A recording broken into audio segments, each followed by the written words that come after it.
유다 베들레헴에 엘리멜렉이라는 사람이 그의 아내 나오미와 두 아들을 데리고 큰 흉년을 맞아서 모압을 향했죠.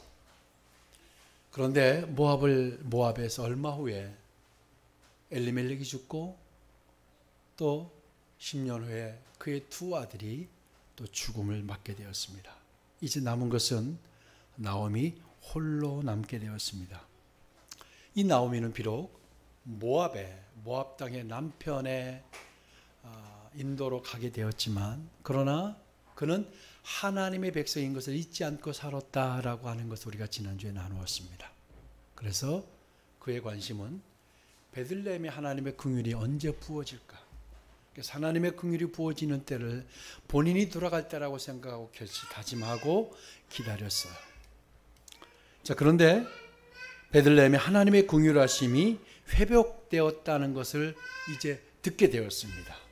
그리고 두 며느리 오르바와 룻과 함께 베들레헴을 향해서 길을 떠나게 되었습니다. 그런데 이들과 함께 베들레헴으로 가다가 두 며느리에게 바로 돌아가라라고 이제 나오미가 이야기하게 되죠. 그리고 오르바는 시어머니의 관건으로 돌아가고 룻은 남았다고 성경은 밝히고 있습니다. 두 며느리에게 너희가 친정으로 다 돌아가라 라고 한 것은 정말 나오미의 진심이었습니다. 며느리들에게 더 이상 뭔가를 해줄 수 없었던 나오미, 그가 그 며느리들에게 할 수 있다라고 한다면 최고의 사랑과 바로 배려가 돌아가라고 하는 거였어요. 그래서 시어머니 나오미는 진심으로 어린 며느리들을 바로 사랑했음이 분명하죠. 두 며느리들에게 계속해서 자신의 두 딸이라고 했던 것을 봐도 알 수가 있어요. 나오미는 오직 며느리들이 행복하고 정말 그들이 남은 여성을 이렇게 살기를 바랬습니다. 그래서 이렇게 권면했던 거예요. 11절을 보겠습니다. 11절 우리 같이 읽읍시다. 시작. 나오미가 이르되 내 딸들아 돌아가라. 너희가 어찌 나와 함께 가려느냐. 내 태중에 너의 남편 될 아내 아들들이 아직 있느냐. 12절. 내 딸들아 되돌아가라. 나는 늙었으니 남편을 두지 못할지라. 가령 내가 소망이 있다고 말하든지 오늘 밤에 남편을 두어 아들들을 낳는다 하더라도 13절. 너희가 어찌 그들이 자라기를 기다리겠으며 어찌 남편 없이 지내겠다고 결심하겠느냐. 내 딸들아 그렇지 아니하니라. 여호와의 손이 나를 치셨으므로 나는 너희로 말미암아 더욱 마음이 아프도다 하매. 두 며느리 모두 친정 모압으로 돌아가서 아마 다시 남자도 만나고 결혼도 하고 가정을 꾸려 살기를 정말로 권했어요. 이 말을 듣자 오르바 룻이 대성통곡을 하며 어찌 그런 말씀을 하십니까? 자신들도 어머니를 따라 어머니의 백성에게로 돌아가겠다고 그들이 울부짖으며 호소했죠. 하지만 나오미는 물러서지 않고 그들을 다시 설득해서 돌아가라고 합니다. 그래서 한 명은 돌아가는 것을, 그리고 다른 한 명은 나오미와 함께 베들레헴으로 가는 길을 선택하게 됩니다. 우리 14절을 한번 보겠습니다. 같이 읽습니다. 시작. 그들이 소리를 높여 다시 울더니 오르바는 그의 시어머니에게 입맞추되 룻은 그를 부추쳤더라. 오르바라는 며느리는 친정으로 돌아갔다고 성경이 말하는데요. 그래서 이 오르바는 때로는 비난을 받아야 하는 것처럼 느껴지기도 해요. 돌아간 것에 대해서. 근데 이 오르바가 돌아간 것이 정말 지탄받아야 할 일이었을까요? 사실 오르바는 지극히 현실적인 선택을 했을 뿐입니다. 이 오르바가요, 그동안 나오미와 남편에게 어떻게 했느냐. 8절에 보면 너희가 죽은 자들과 나를 선대한 것 같이 라고 나오미가 오르바와 룻에 대해서 평가를 한 것을 보면 이들은 특히 오르바 역시도 악한 며느리가 아니었다라는 것은 분명해 보입니다. 또한 나오미가 돌아가라고 했을 때 그들이 굳고 돌아가지 않겠다고 사양했었죠. 이것이 그냥 인사치레, 그냥 립 서비스가 아니었다는 걸 우리는 알아요. 근데 결국 모압으로 돌아간 오르바의 행동이 악하다거나 질책받아 마땅하다거나 라고 우리가 할 수 없다는 겁니다. 그러니까 오르바는 사람들이 할 수 있는 가장 적절하고 가장 일반적인 선택을 한 겁니다.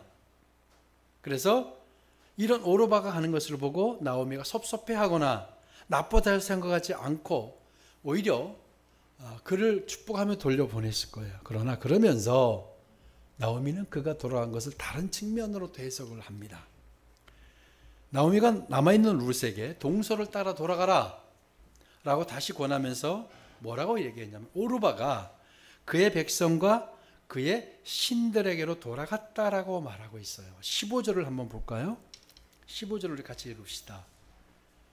시작. 나오미가 또 이르되 보라 내 동서는 그의 백성과 그의 신들에게로 돌아가나니 너도 너의 동서를 따라 돌아가라 하니. 예.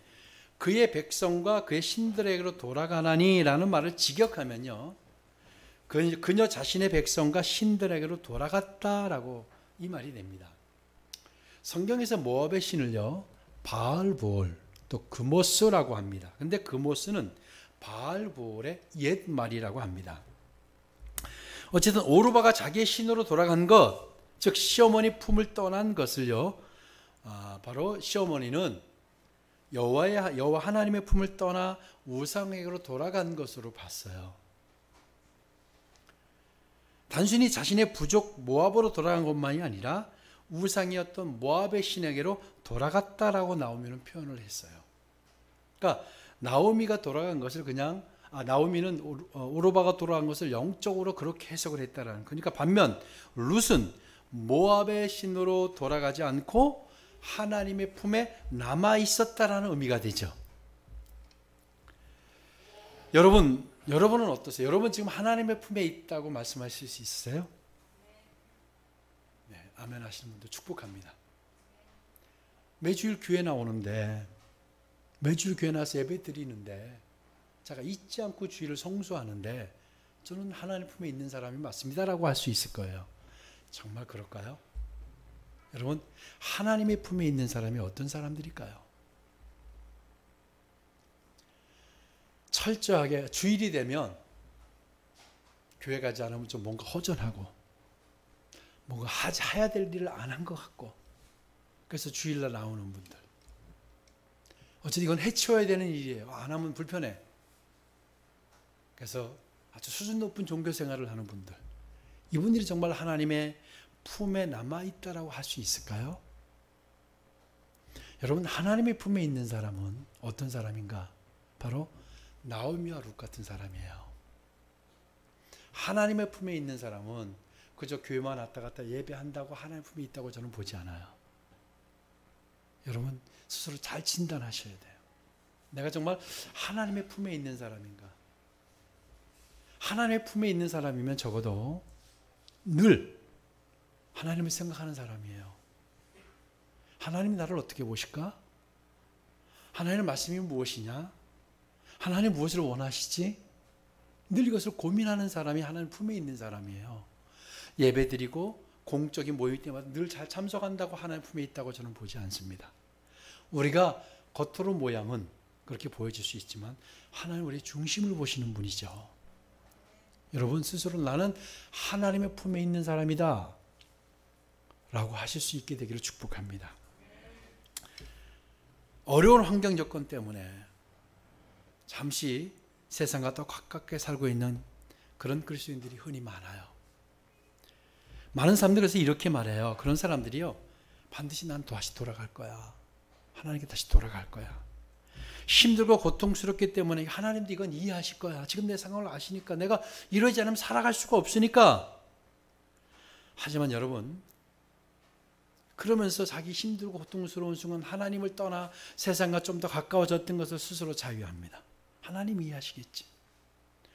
근데 여러분, 하나님의 백성에게 이런 것들은요, 영적으로 하나님을 떠난 것이 될 수 있음을 우리가 기억해야 돼요. 그것이 영적으로는 하나님을 떠난 것이 될 수도 있어요. 사도 바울이요, 복음을 전하다가 숱한 매를 맞고 옥에 갇히기도 여러 번, 조롱이나 조롱은 다 당하고 고통과 갖은 욕설을 듣고 그럴 때도요, 여러분 한 번도 포기하거나 타협하지 않았어요. 우리가 사실 오늘 이 자리에서 예배 드릴 수 있는 것 중에 그 공로 중에 하나는 저는 바울에게 있다고 생각을 합니다. 그래서 그가 이렇게 말을 해요. 고린도후서 4장 8절 9절을 보면, 우리 같이 한번 볼까요? 고린도후서 4장 8절을 보면, 우리가 사방으로 우겨쌈을 당하여도 쌓이지 아니하며 답답한 일을 당하여도 낙심하지 아니하며 박해를 받아도 버림받지 아니하며 거꾸러뜨림을 당하여도 망하지 아니하고, 이런 고백을 했습니다. 그가 어떤 상황에도 굴복하지 않았고요, 복음 전하는 것을 포기하지 않았어요. 그가 왜 그랬을까요? 그는 하나님이 보호하심을 분명히 알았고요, 그리고 하나님의 큰 능력을 알았어요. 여러분, 하나님의 능력을 알게 되기를 축복합니다. 그럼 오늘 우리가 말씀을 나누고자 하는 것은, 룻은 왜 오르바와 다른 선택을 했을까요? 여러분, 왜 그가 다른 선택을 했을까요? 그가 그 선택 때문에 이후에 자신이 감당해야 될 일이 엄청나게 큰 희생이라는 사실을 그녀가 모르지 않았어요.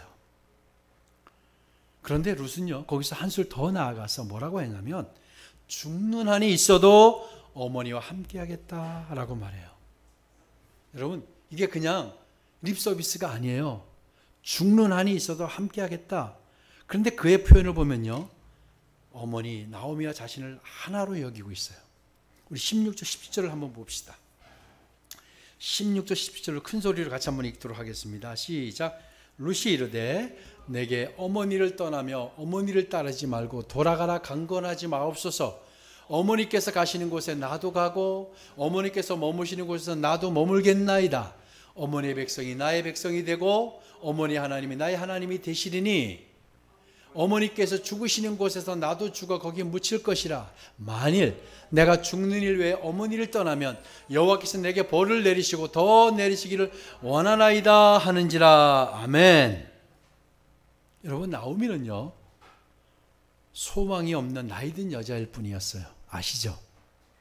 그리고 시어머니 나오미를 따라 베들레헴으로 간다고 해도 무엇 하나 보장이 되지 않았어요. 그리고요, 오히려 나이 들어서 나오미가 죽을 때까지 수발해야 하는 것이 자신의 몫이 될 걸로 그 뻔한 일이었어요. 그럼에도 자신과 어머니를 하나로 여기고 어떻게 이렇게까지 이야기할 수 있었을까요? 이게 뭘 의미할까요? 도대체 무엇 때문에 룻이 이런 결정을 했을까요?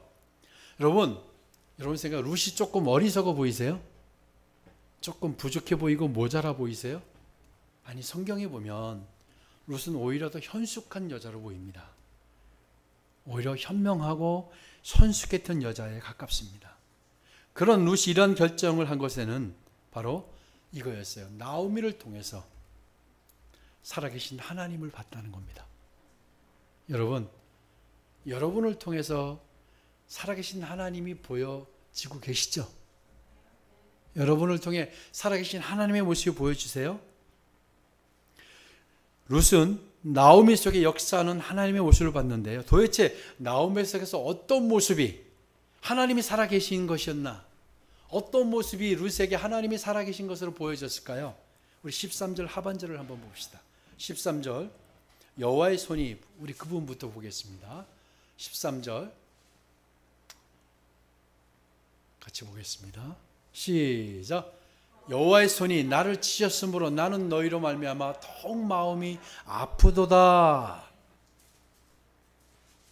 나오미가 돌아가라고 권하는데도 돌아가지 않자 자신의 처지를 이렇게 진단했었던 내용이에요. 뭐냐면, 자신의 인생 여정, 자신의 현실은 하나님께 자신을 지금 치셨기 때문이다. 지금 내가 이렇게 살고 있고 내 현재 상황은 하나님 나를 치셨기 때문인데, 나를 따라가면 너희들도 이렇게 될 수 있다. 이 얘기였다고 했죠. 여러분, 한번 생각해 봅시다. 여러분의 상상력을 다 동원해 보세요. 이런 일이 우리에게 일어나면 안 되지만, 나오미의 상황으로 우리가 한번 들어가 봅니다. 자, 남편이 죽었어요. 여러분, 당시 이스라엘에서 남성 중심의 사회였고 힘의 상징이었던 남편이 죽으면 여자는 할 게 없어요. 지금은 커리어 오먼이 될 수 있지만 그때는 할 수 없어요. 남편이 죽으면 정말로 불행한 거예요. 자, 그랬어요. 그리고 얼마 후에 소망이라고는 두 아들밖에 없었는데 그 두 아들을 좀 키워냈는데 그 아들이 또 둘이 다 죽었어요. 이 정도 되면 여러분 삶을 살 수 있을까요? 어떻게 생각하세요? 이 집사님 어떻게 생각하세요? 삶을 살아낼 수 있을 것 같으세요? 여러분 그랬다고 한다면 그의 낯빛은 어떻게 돼야 되죠? 어둡고 수심이 가득해야 되는 게 마땅해요. 그리고 불평과 불만 때문에 도끼가 오를 대로 오린 모습일 거예요. 그리고 늘 세상이 다 무너질 것 같은 절망의 표정이 당연할 거예요. 그리고 자신이 누가 봐도 패배자고 실패자이기 때문에 그 여인이 사람을 정상적으로 대할 수 있을까요? 한번 생각해 보세요. 대할 수 있을 것 같아요? 신경질, 화, 또 얼마나 자주 냈겠습니까? 그렇죠? 그런데요, 나오미가 어떻게 했는지 아세요? 자신에게 남아있는 유일한 것이라고는 뭐예요? 두 며느리의 노동력밖에 없었어요. 그 노동력을 바로 포기한다는 것은 자신의 남은 인생을 자기가 포기한다는 거예요. 그래서 어떻게 해야 되냐면 그 며느리가 혹시 간다고 할까봐 노심초사해야 되고요. 어떻게 하든지 어떤 수술을 써서라도 그들을 올가맸고 그들을 묶어둬야 되는 게 현실이었어요. 매사에 트집을 잡아야 됐어요. 그런데 나오미가요, 며느리들의 미래를 보면서 늘 가슴 아파합니다. 늘 마음 아파해요. 오히려 며느리를 보는 표정이 늘 안쓰러운 거예요. 그리고 마치 자신이 죽을 죄인 같아요.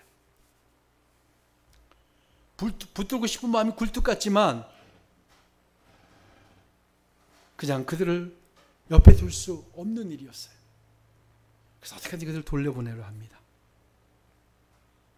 그리고 그 깊은 아픔과 고통 속에서도 한 번도 불만을 드러내지 않았던 것 같아요. 그러지 않고서야 이방 여인이던 룻이 어떻게 어머니가 죽는 곳에 자신도 죽고 어머니가 묻힌 곳에 자신도 묻히겠다는 말을 할 수 있을까요? 이거 여러분 쉽게 할 수 있는 말이 아닙니다. 근데 이게 입에 발린 말이 아니라는 게 뭔지 아세요? 그가요, 맹세를 한 게 있어요. 당시 여러분 고대 근동에서 맹세는 죽음이에요. 맹세를 어기면 어떻게 되지? 실제로 사사기에 우리 맹세를 어길 수 없어서 수만 명이 죽음을 당했잖아요. 맹세를 돌이킬 수 없어요. 그가 어떻게 맹세했는지 아세요? 여호와께서 자신에게 내가 어머니를 떠나게라도 한다면 여호와께서 자신에게 벌을 내리시고 더 내리시기를 원하나이다 라고 했어요. 여러분, 룻이 맹세의 의미가 몰라서 이 말을 하지 않았어요. 이것은 엄청난 의미가 있습니다. 실제로 당시 히브리인들의 가장 강력한 호소인 동시에 그리고 가장 무서운 맹세 방법이 바로 이거였어요. 바로 그가 하나님께 맹세를 했어요. 그런데 당시 근동의 이방인들이 신을 얘기할 때 엘로힘 이렇게 얘기했어요. 엘로힘이라는 단어를 사용했어요. 그런데 오늘 룻이요 뭐라고 한지 아세요? 야훼, 여호와.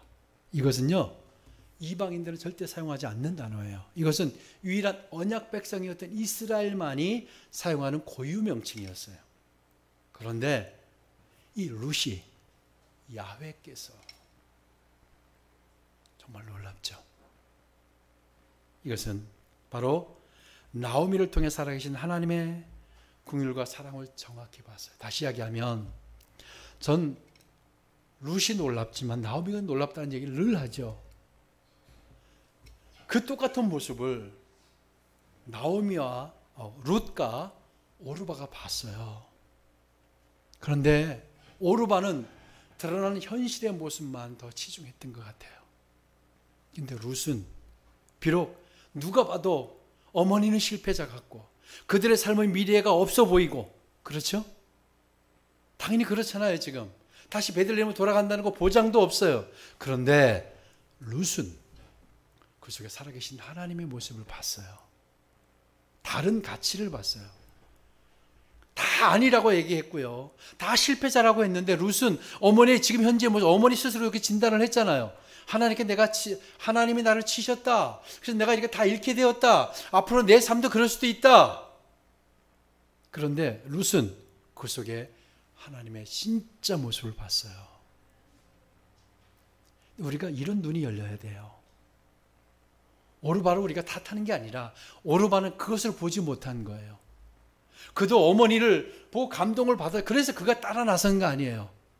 그렇게까지 할 필요가 없었는데 오르바 역시 따라 나섰다는 것은 정말 이 나오미가 어떤 삶을 살았는지 여러분 나의 삶, 우리의 삶과 한번 비교해 보세요. 작은 일에도 우리가 온통 막 신경질 내고 화내고 불평하지 않아요? 그건 하나님의 백성의 모습이 아니에요. 하나님의 자녀의 모습이 아닌 거예요. 나오미는 그 어마어마한 상황 속에서도 오히려 두 며느리를 걱정하고 그들을 안쓰럽게 생각하고 그들을 돌려보내지 못해서 안달이 나 있고, 이게 하나님의 백성의 모습입니다. 그리고 그 모습 너머에 하나님을 바로 룻이 보았던 겁니다. 그래서 뭐라고 했어요? 여러분, 함께 하겠다고 했죠. 여러분, 어머니와 함께 하겠다. 어머니와 함께 하겠다라는 의미가, 여러분, 누가 함께 하겠다는 것은 뭐예요? 함께 하겠다는 것은 그의 삶의 가치를, 그가 믿는 것까지 함께 하겠다는 거였어요. 룻이 나오미와 함께 하겠다는 것은 그 나오미가 믿는 하나님과도 함께 하겠다. 이건 여러분 엄청난 의미. 왜냐하면 그가 모셨던 신은 바로 그모스였어요. 당시 사람들이 신을 배반하면 죽음을 의미했어요. 그리고 신을 배반한다는 건 희생을 각오해야 되는 거예요. 그러니까 룻은 그 모든 걸 다 버리고 어머니의 하나님이 나의 하나님이 되실 것이다. 그는 오르바가 보지 못했던 것을 보았다라는 겁니다. 저는 여러분의 눈이 이렇게 열리기를 축복합니다. 어머니의 하나님이 나의 하나님이 되시리니, 이 룻의 결심은요, 다른 의미로는 바로 자신이 죽어도 좋다라는 의미였어요. 신을 배반했기 때문에 이제 자신은 더 이상 모압인도 아니고 그모스를 섬기는 사람도 아니고 더더욱 아니라는 사실을 명백하게 선언했던 겁니다. 여러분, 저는 이것을 보면서 저의 삶을 돌아보고 우리 성도들의 삶을 한번 생각하게 됐어요. 지난 많은 시간들 속에 얼마나 많은 순간 눈에 보이는 이익을 쫓았는가. 여러분 어떠세요? 자유롭지 않으시죠? 눈에 보이는 이익을 우리가 쫓아갑니다. 많은 선택지들 가운데 고통과 좁은 길을 우리가 간 분이 얼마나 되겠어요? 돌아가려고 했고, 나중에 할게요. 지금 아시잖아요. 제 형편 아시잖아요. 지금 제 처지 아시잖아요. 하나님도 이 정도는 이해하시잖아요. 이렇게 우리가 자유하면서 얼마나 우리가 쉬운 선택을 했습니까? 그런데 룻은 어때요? 오르바는 현실적이고 합리적이고 현명하기까지 한 선택을 했어요. 이게 많은 사람들의 선택이에요. 그런데 룻은 어리석어 보이기도 하고 미련해 보이기도 할지 모르지만 고난과 절망의 가시덤불과 같은 선택을 마다하지 않았다라는 거예요. 여러분, 이게 진짜 그리스도인이에요. 이게 진짜 하나님의 백성이에요. 여러분, 우리가 똑같이 살 수 없죠. 그럼 우리가 그리스도인이 아닌 거예요. 여러분, 똑같은 선택을 하고 똑같은 결정을 하고 똑같은 길을 가는 건 이건 그리스도인은 아닙니다. 여러분 스스로 자문해 보세요. 나는 어떤가? 다른 사람들과 다른 선택을 늘 하는가? 매번 여러분 어떤 선택을 하세요? 근데 우리가 앞으로 남은 인생인데 그런 선택을 하고 사실 겁니까? 어떠세요? 계속 그렇게 살고 또 회개하고 하나님 나 용서하시겠지, 또 그렇게 살고, 여러분 그렇게 하시겠어요? 물론 하나님이 용서하세요. 그런데 여러분 기억하실 것은 하나님이 예비하고 준비한 신비로운 삶들은 여러분 못 누리십니다. 그거 기억하셔야 돼요. 하나님의 용서는 우리에게 끊임없이 다가오시지만 하나님이 예배한 위대하고 신비로운 그 축복 우리가 누리지 못하고 살다 회개하다가 우리가 갈 수 있어요. 고난과 절망에 가시덤불과 같은 이 선택을 마다하지 않았던 룻, 오르바의 상식적인 결정을 뛰어넘어 하나님께서 바라시는 철저한 의지와 순종기를 선택한 룻, 우리가 기억하시길 바랍니다. 여러분, 정말 룻이라는 여인은 높은 차원의 중대한 결정을 합니다.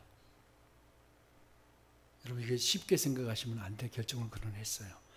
그러다 보니까 하나님께서 그녀의 삶에 개입하실 수밖에 없게 만드셨다라는 거예요. 아멘. 여러분, 하나님이 내 삶에 개입하실 수밖에 없도록 만드세요. 그럼 하나님이 개입하시는 거예요.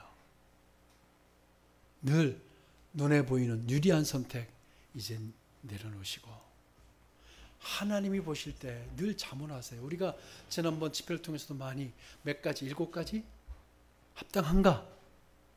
결정한다고 하시잖아요. 여러분, 생각하시면서 고난의 길을 마다하지 않으셨으면 좋겠어요. 그리고 늘 오르바의 눈으로 살지 말고 룻의 눈으로 살아가시길 축복합니다.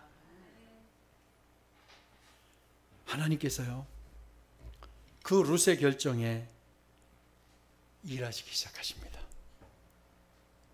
22절을 한번 보실까요? 같이 한번 22절을 우리 한번 읽어보도록 합시다. 시작. 나오미가 모압 지방에서 그의 며느리 모압 여인 룻과 함께 돌아왔는데 그들이 보리 추수 시작할 때 베들레헴에 이르렀더라. 아멘. 여러분, 참새 한 마리가 한 아사리원에 팔리는 것 하나님이 허락하지 않으면 안 된다고 했죠. 그렇죠? 이 여인들이 돌아온 시기도 전 하나님이 허락했다고 믿습니다.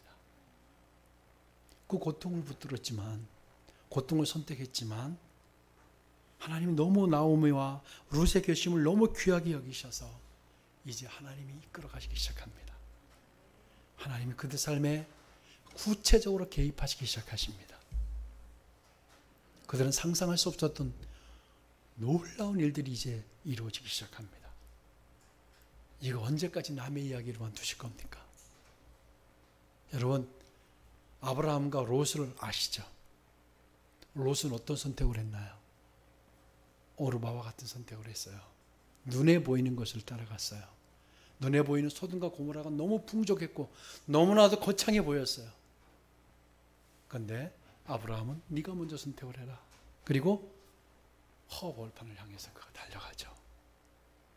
그런데 여러분 아시죠? 그들의 삶의 결과는 뭡니까? 여러분, 모압이 생긴 게 롯의 이때 결정 때문이라는 거 아세요? 그래서 두 딸에게 술을 먹임을 당하고 아버지와 딸이 동침을 해서 자녀를 낳아야 되는 이런 현실까지. 그의 아내는 세상의 욕망을 따라가다가 미련을 버리지 못하고 소등귀등이 되어버리고. 그러나 아브라함은 어떻습니까? 믿음의 조상이 되지 않았나요? 우리 정말 지혜롭다고 생각하는데 이것들은 우리가 너무나도 잘 알고 성경에 많은 이야기가 이런 이야기예요. 그런데 왜 우리는 끊임없이 쉬운 길을 자꾸 선택합니까? 저는 바로 사탄이 우리를 그렇게 만든다고 믿습니다. 넘어가지 마시고 미혹되지 마시고 승리하시기 바랍니다. 그리고 정말로 하나님의 높은 차원의 축복을 경험한 사람들의 반열에 우리도 올라봅시다. 그래서 하나님이 나의 삶에 개입하지 않을 수 없는 상황을 만들어 봅시다. 필요 충분 조건을 우리가 만들어가는 거예요. 그런 선택이 이번 주간 여러분 가운데 있기를 축복합니다.